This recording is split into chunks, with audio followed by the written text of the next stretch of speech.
Buenos días, tengan estudiantes de la Universidad Rural de Guatemala. Les saluda nuevamente el licenciado Rudy Alejandro Paredes Gaitán. Les doy la bienvenida a estas clases virtuales. Para la semana número 9, tenemos que desarrollar el tema de lo que son los poderes. Y vamos a desarrollar de una manera breve el organismo legislativo, el organismo ejecutivo y el organismo judicial,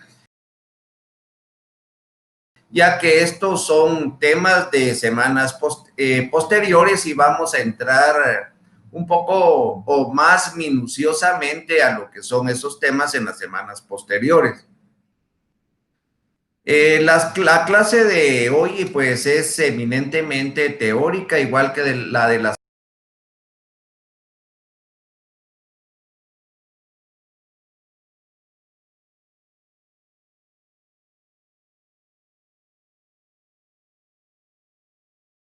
pues. Entonces,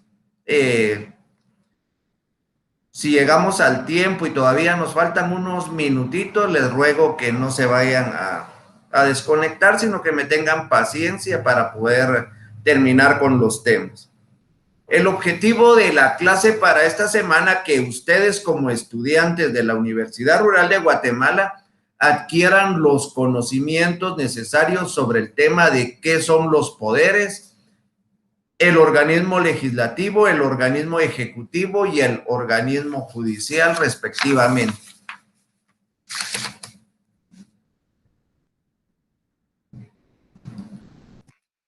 Es importante, antes de dar un concepto de poder, poder hablar un poquito de que la palabra poder como tal puede tener varios significados. Podemos decir que según desde el punto de vista que lo vayamos a tomar. Desde un punto de vista ordinario, como lo ponemos aquí, solo vamos a...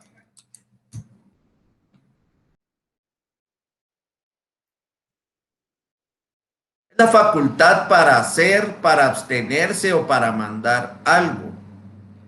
Si usamos esta palabra poder en asuntos públicos, podemos decir que es una potestad a un mando o a una jurisdicción.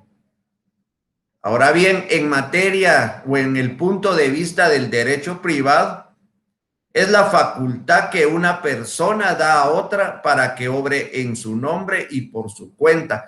Ejemplo, los famosos mandatos, ¿verdad? Aquella persona que va a actuar en nombre de otra persona se le otorga un poder. A eso se refiere desde el punto de vista del derecho privado.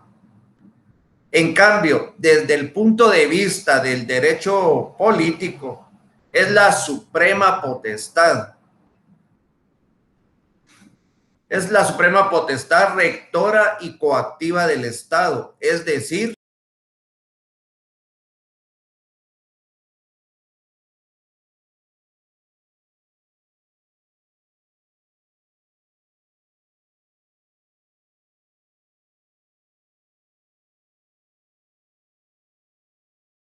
desde el punto de vista del derecho privado. En cambio, desde el punto de vista del derecho político, es la suprema potestad. Es la suprema potestad rectora y coactiva del Estado, es decir,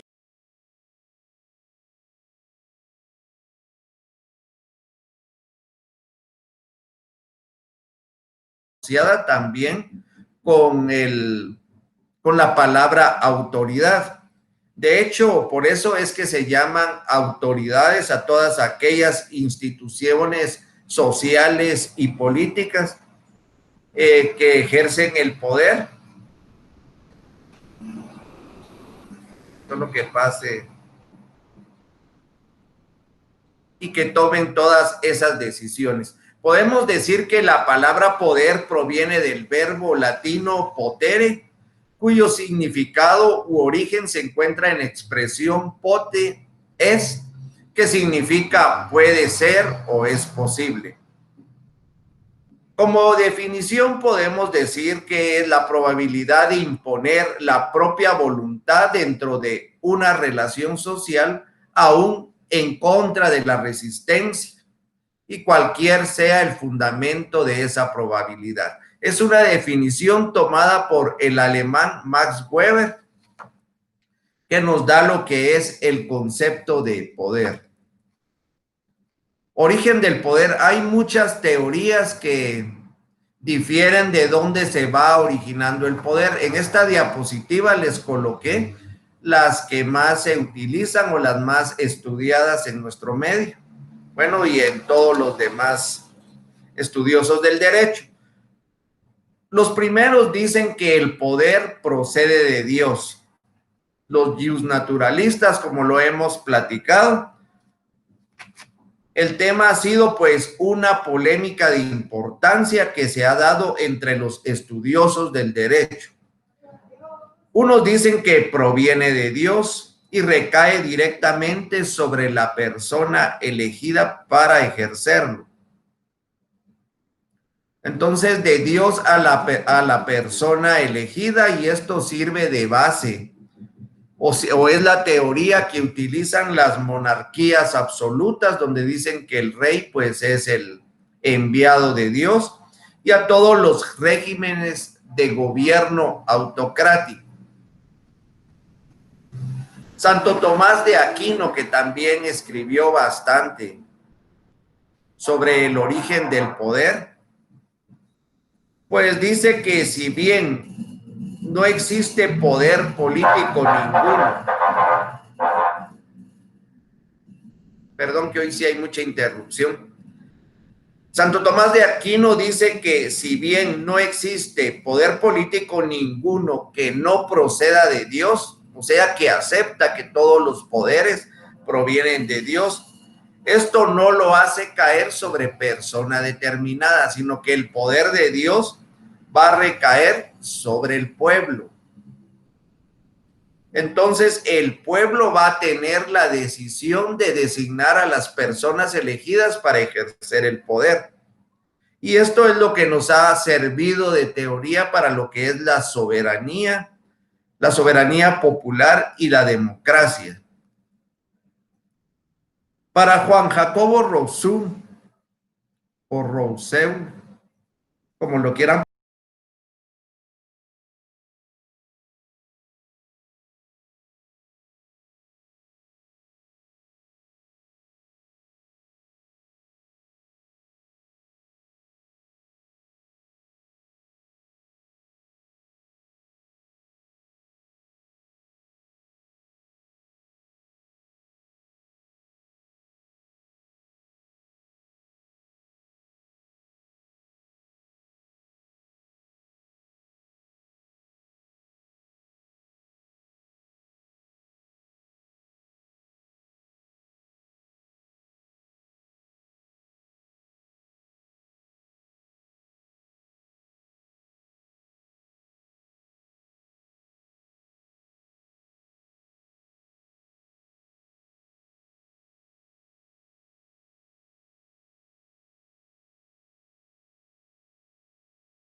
la soberanía entre los organismos legislativo, ejecutivo y judicial. Es importante mencionar también que los países que tienen el régimen monárquico, ya sea de carácter constitucional o republicano parlamentario, existe otro personaje, por así decirlo, llamado moderador, el cual es ejercido por el rey o por el presidente de la república, respectivamente, quienes lo desempeñan en una función representativa de la nación.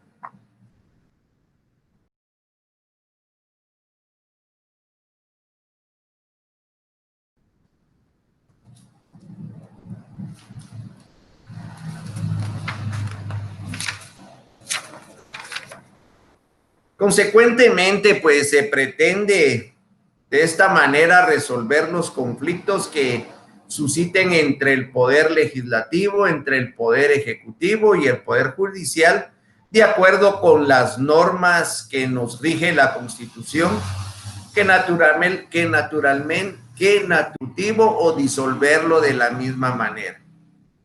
La república de tipo presidencialista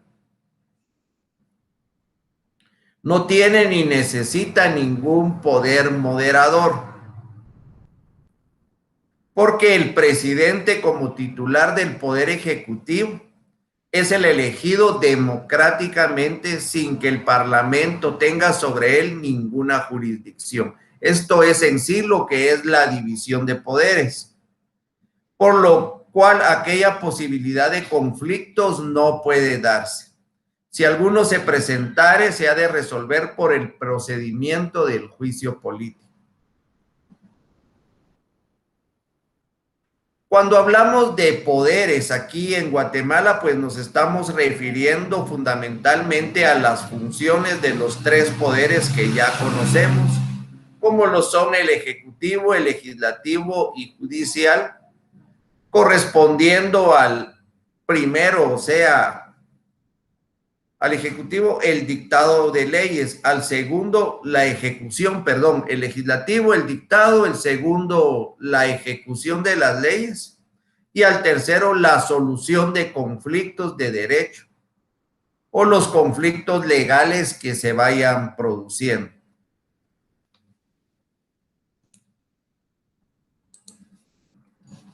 Es importante mencionar los tipos de poder que se pueden dar según los psicólogos sociales John R. French y Bertrand Rabin. El poder puede clasificarse de acuerdo a 6 formas distintas, que son el poder coercitivo, el poder de recompensa, el poder legítimo, el poder de referencia,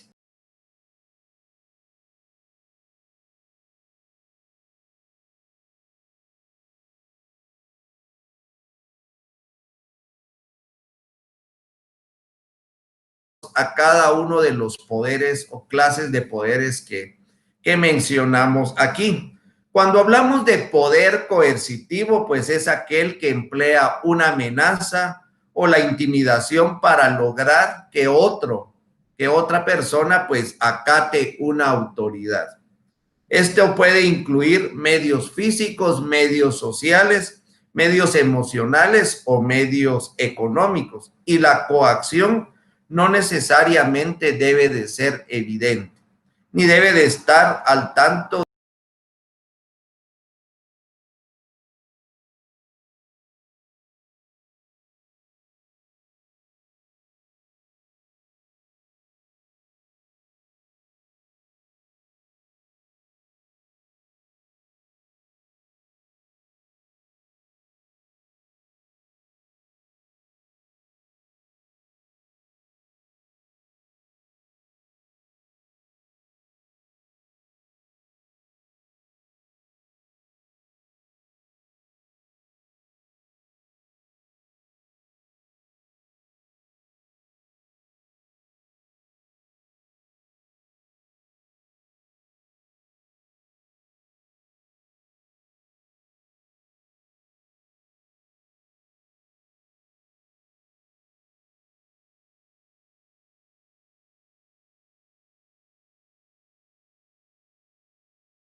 aquel que construye una autoridad basada en el conocimiento acumulado, o sea, por la experiencia.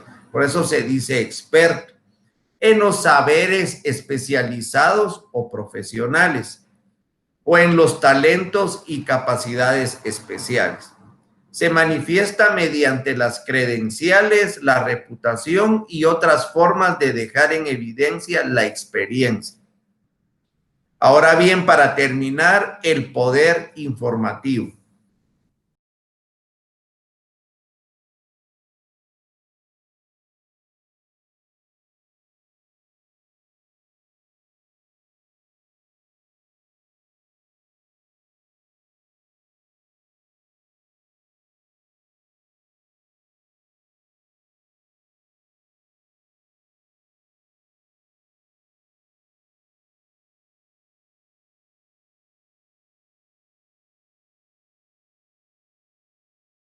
Que poseen los padres que poseen este tipo de poder sobre los hijos. Se podría decir que es un poder basado en la experiencia. Cuando hablamos de poder político, el poder político es, dicho en términos fáciles, el poder que la polis, o sea, el poder que el pueblo delega en el Estado para que tome en su nombre las decisiones más difíciles respecto a la conducción de la sociedad. Es el poder que las instituciones públicas administran, es decir, el poder público como tal. Se organiza en tres poderes diferentes que ya todos lo conocemos, que son independientes.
Respecto a la conducción de la sociedad. Es el poder que las instituciones públicas administran, difíciles respecto a la conducción de la sociedad. Es el poder que las instituciones públicas administran, es decir, el poder público como tal. Se organiza en tres poderes diferentes. Es importante mencionar también que cada 4 años los ciudadanos empadronados podemos y debemos elegir al presidente y al vicepresidente de la República. Ellos pues van a ser los responsables de administrar el gobierno. Para cumplir con este mandato debe designar a las personas para encabezar cada ministerio y cada secretaría. Los ministerios y los secretarios pues deben de elegir a sus subalternos. Dentro de los ministerios podemos mencionar los 14 ministerios: Defensa Nacional, Gobernación, Relaciones Exteriores, Salud Pública y Asistencia Social, el Ministerio de Educación, el de Comunicaciones, Infraestructura y Vivienda, el de Finanzas Públicas, el de Economía, el de Agricultura, Ganadería y Alimentación, así como el de Energía y Minas, Trabajo y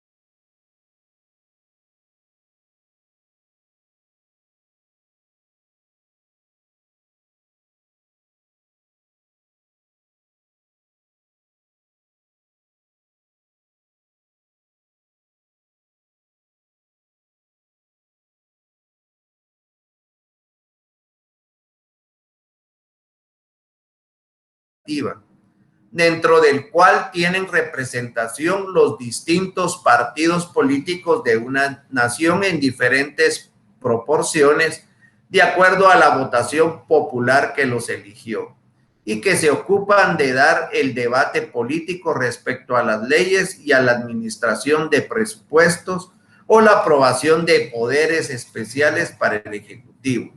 Por mencionar algunas funciones, es un organismo de control que limita al Ejecutivo mediante las leyes.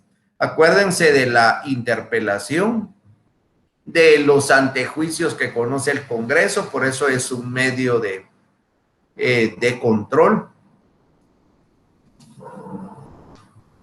El legislativo, pues, es el único autorizado para decidir las políticas legislativas, es decir, el único en ejercer la función de crear y reformar las leyes. Además de esta función, pues, ejerce una función especial controladora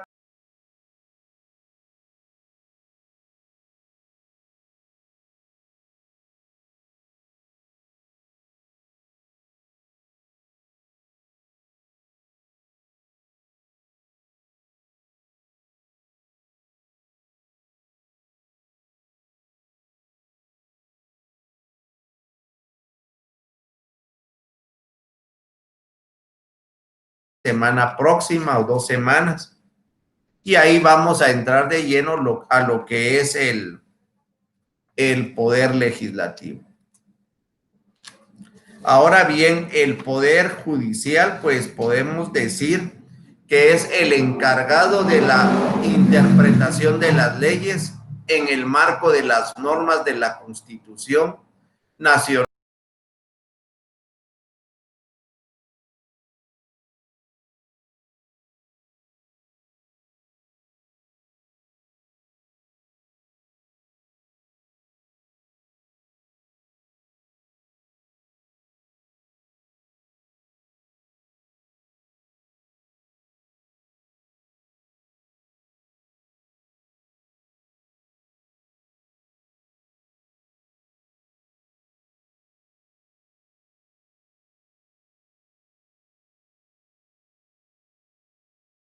poder al contrato social.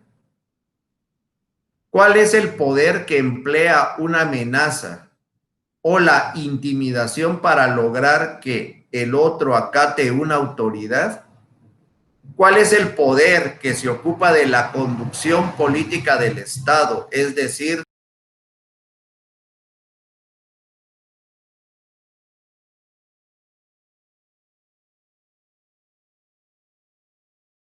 en el que el pueblo delega en el Estado para que tomen en su nombre las decisiones más difíciles respecto a la conducción de la sociedad. ¿Y cuál es el poder dentro de la cual tienen representación los distintos partidos políticos de una nación? Entonces, pues nos vamos a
Bueno, entonces para esta semana número 10, perdón que tuve un poco de fallas aquí en el internet.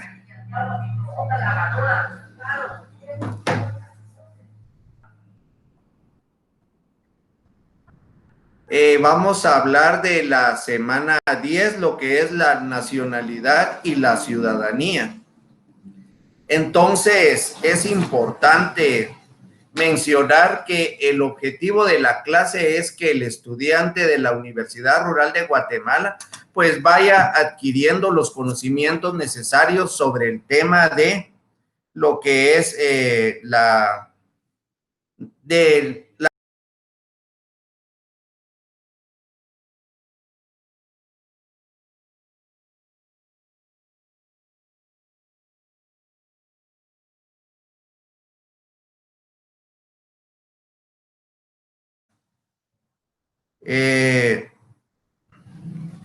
vamos a empezar con la definición de qué es nacionalidad. Esta clase pues es un poquito más amena que la anterior y podemos decir que se deriva de la voz latina natio, la que se desprende del verbo nacer,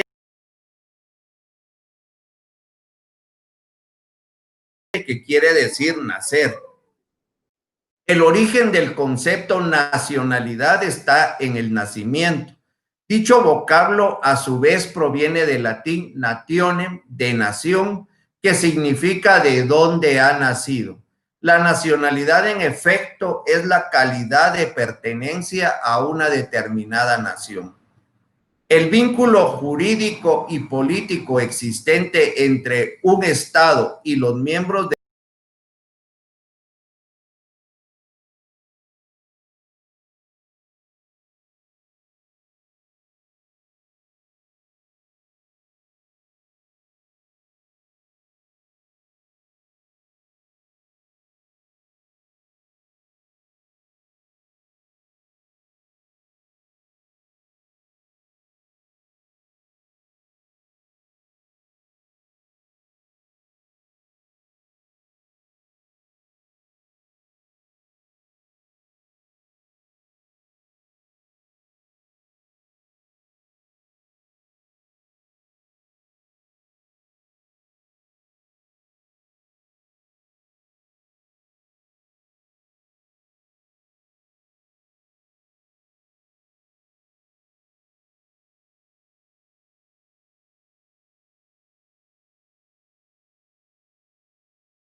proviene del latín nationem, de nación, que significa todos los derechos que la ley del país contempla dentro del ordenamiento jurídico. Asimismo, debe de cumplir con ciertas obligaciones que el mismo Estado contempla.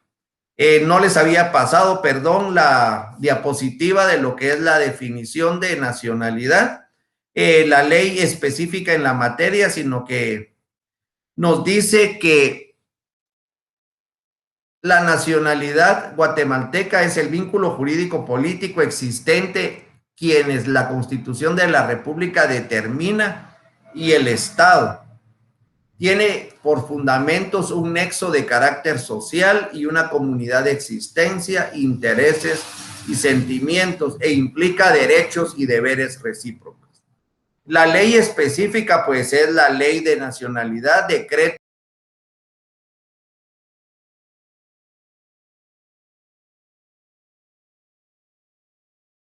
bastante agradable en su lectura, pues es bastante comprensible.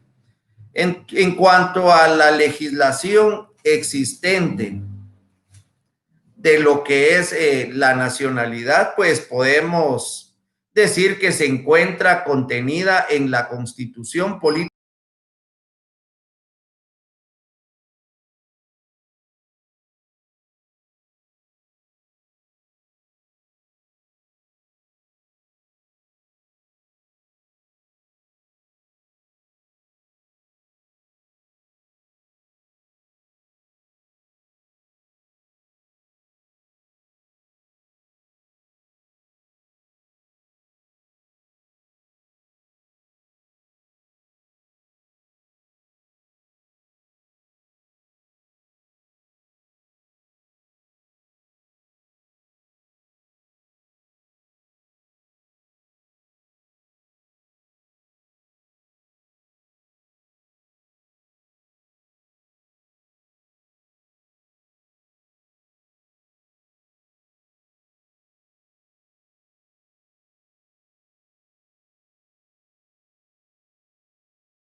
territorio guatemalteco para tener la nacionalidad del país. El artículo pues 145 se refiere que también se consideran guatemaltecos de origen a los nacionales por nacimiento de las repúblicas que constituyeron la Federación Centroamericana, o sea, los centroamericanos, a los nacionales por nacimiento de las repúblicas que constituyeron la Federación Centroamericana. Si adquieren domicilio en Guatemala y manifestaren ante autoridad competente su deseo de ser guatemaltecos. En este caso, pues podrán conservar su nacionalidad de origen sin perjuicio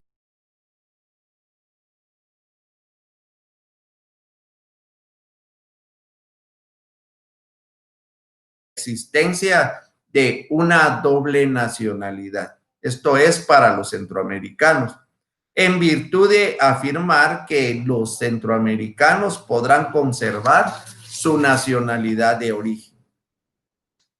El artículo 146 pues también regula lo que es lo referente a la nacionalidad y nos asevera que son guatemaltecos quienes obtengan su naturalización de conformidad con la ley, aceptando así la calidad de nacionales que adquieren los extranjeros al obtener la naturalización. Sin embargo, pues existen ciertas limitaciones en cuanto a derechos que la misma Constitución contempla.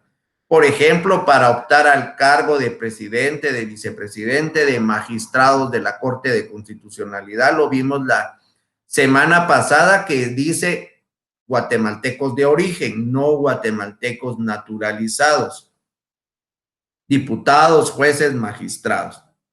El artículo citado, pues, en la diapositiva, pues, estamos viendo que la nacionalidad es el vínculo jurídico, en el sentido que el vínculo que establece una relación política con el Estado, pues le da a los nacionales el derecho de ejercer sus derechos políticos. Sin embargo, a mi parecer, pues es importante mencionar que este vínculo que menciona la ley no es aplicable para todo tipo de guatemaltecos. Entre estos, los menores de edad, los que están en estado de interdicción, los que están cumpliendo una condena por sentencia firme, asimismo las personas jurídicas que por su misma naturaleza no participan ni ejercen derechos políticos, por lo que no les da esos derechos a estas personas que pierden sus derechos políticos.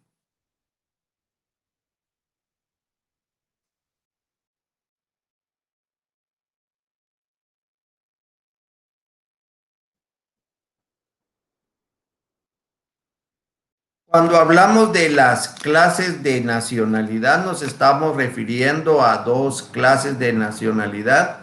La originaria, que es aquella que proviene del derecho mismo, del nacimiento de una persona en un estado determinado. Si nacemos en Guatemala, pues vamos a ser guatemaltecos.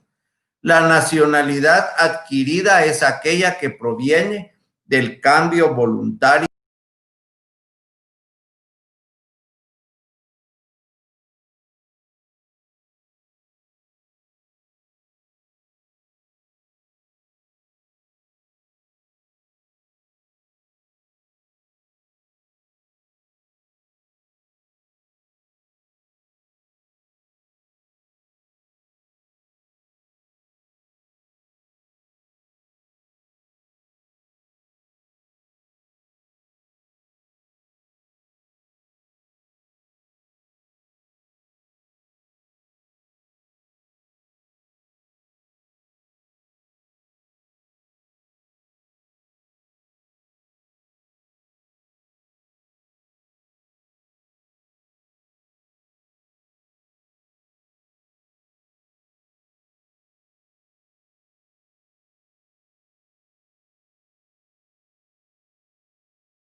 nacionalidad, la originaria, que es aquella que proviene del derecho mismo, del nacimiento de una persona en un estado determinado. Si nacemos en Guatemala, pues vamos a decir que incluye este principio en el artículo 3 de la Ley de Nacionalidad, que ustedes lo van a leer en su casa.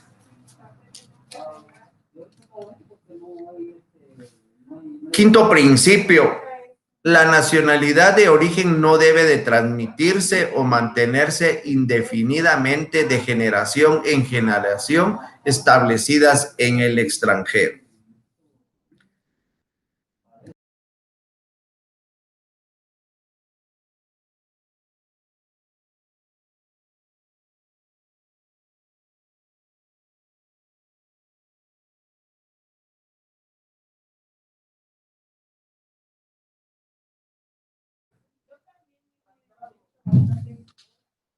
El artículo 144 de la Constitución establece pues quiénes son los guatemaltecos de origen y nos dice que son los hijos de guatemaltecos nacidos en el exterior. En aplicación al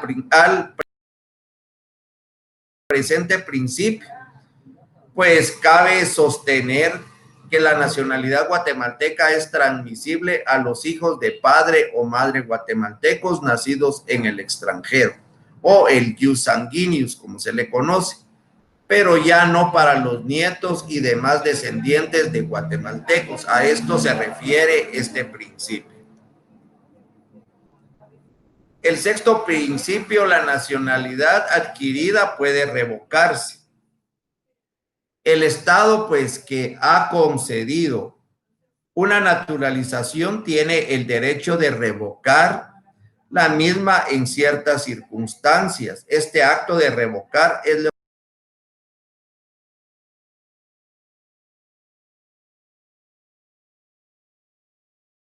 en el artículo 1613 del Congreso de la República manifiesta en su artículo 56. Le vamos a dar lectura. La naturalización guatemalteca se revocará: 1. Cuando el naturalizado participe en actividades contra la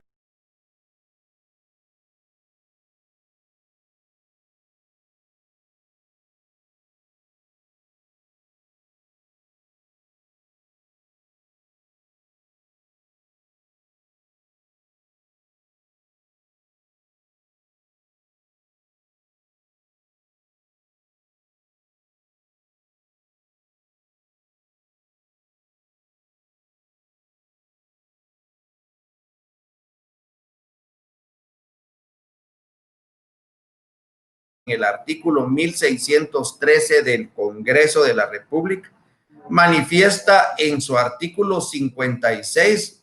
Le vamos a dar lectura. La naturalización guatemalteca se revocará: 1.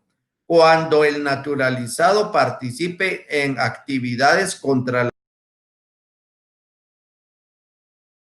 en el artículo 1613 del Congreso de la República, manifiesta en su artículo 56. Le vamos a dar lectura. La naturalización guatemalteca se revoca de que a la fecha de se presentara la solicitud de naturalización ya existía demanda de divorcio, siempre que por sentencia firme se declare lo disuelto en el vínculo matrimonial correspondiente. Entonces, por favor, leer ese artículo en la Ley de Nacionalidad. Y podemos mencionar que como un séptimo principio, que toda persona pues puede recuperar una nacionalidad perdida. Este principio le da oportunidad al exnacional, quien manifiesta la intención de readquirir la nacionalidad de su origen. En el caso de los guatemaltecos de origen, el mismo artículo 3 de la Ley de Nacionalidad, que ha sido reformado por el decreto 8696, expresa que ningún guatemalteco de origen se le puede privar de su nacionalidad. Además, indica que los guatemaltecos de origen naturalizados en el extranjero que hubieran perdido la nacionalidad guatemalteca, ya sea por renuncia obligatoria, podrán constituir domicilio nuevamente en Guatemala y recuperar la nacionalidad guatemalteca de conformidad con la ley. Sistemas para determinar la nacionalidad, pues tenemos lo que es el jus soli, el jus sanguinis y el sistema mixto. Cuando hablamos del jus solis, este sistema es para determinar si la nacionalidad es de origen feudal, propiedad o bien exclusivo. Lo vamos a explicar más adelante. El jus sanguinis o derecho de la sangre es aquel sistema que permite transmitir la nacionalidad paterna y se reconoce como nacional al hijo nacido fuera del territorio, hijo de los padres nacionales. Este principio es de origen romano. Y el sistema mixto, que es la aplicación conjunta de ambos principios, y ha sido adoptada por la mayoría de los países. Cuando hablamos de el jus soli o derecho de territorio o de suelo, pues marca la tendencia a atribuir al individuo desde su nacimiento la nacionalidad del estado en cuyo territorio nació. Por eso se llama derecho de suelo. En Europa podemos mencionar que el jus soli se dio durante el feudalismo. Al terminar esa época, pues se combatió también el jus soli, dándole cabida al jus sanguinis, que era el derecho de sangre. Actualmente el jus soli tiene su principal razón de ser en absorber a la población el origen de extranjero. Así como el jus sanguinis presenta sus argumentos, los del jus soli pues también. Y de entre los argumentos pues les voy a dar lectura. Nos dice: el lugar hace al hombre, la influencia hereditaria se desvanece ante la penetración de las costumbres, ideas, las aspiraciones nacionales que lentamente se introducen en el carácter. El jus sanguinis, pues el derecho de sangre, de acuerdo a este sistema, se le atribuye al individuo desde su nacimiento la nacionalidad de sus padres, es decir, la nacionalidad de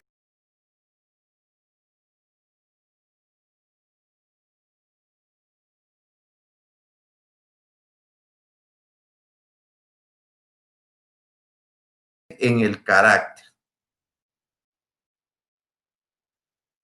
El jus sanguíneo recibió de sus padres las cualidades consecutivas de la raza de estos, y estos lo transmitieron en la vida. Pues fue un párrafo o una frase que encontré que lo sentía adecuado para ponerlo aquí en lo que era el jus sanguinis. Criterio que adopta Guatemala. Guatemala es el criterio de adoptar en materia de nacionalidad el jus soli, tal y como lo señala el artículo 144 de la Constitución Política de la República de Guatemala. Que nos dice: son guatemaltecos de origen los nacidos en el territorio de la República de Guatemala, naves y aeronaves guatemaltecas, y los hijos de padre o madre guatemaltecos, nacidos en el extranjero. A ningún guatemalteco de origen puede privársele de su nacionalidad, pero al mismo tiempo deja la posibilidad de que al llegar a la mayoría de edad, los hijos de padres extranjeros hagan estos una opción voluntaria de la nacionalidad correspondiente al territorio de su nacimiento o al de sus padres. Antes de pasar a las preguntas, es importante mencionar qué es la ciudadanía y podemos decir que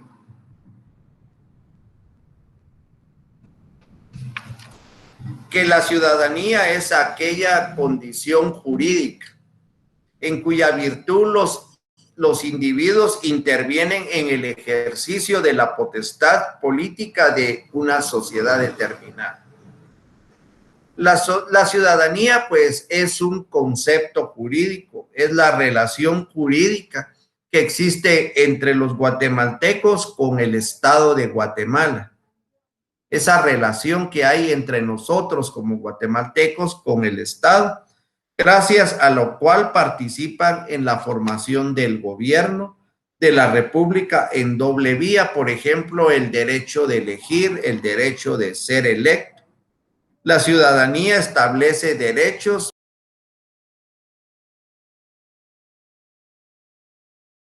Esa relación que hay entre nosotros como guatemaltecos con el Estado, gracias a lo cual participan en la formación del gobierno de la República en doble vía, por ejemplo, el derecho de elegir, el derecho de ser electo. La ciudadanía es personas con un estado determinado. ¿Cuál es el número de decreto en el que regula específicamente todo lo relacionado a la nacionalidad y ciudadanía en nuestro país? ¿Cómo se le llama a la clase de nacionalidad que proviene del cambio voluntario de la misma?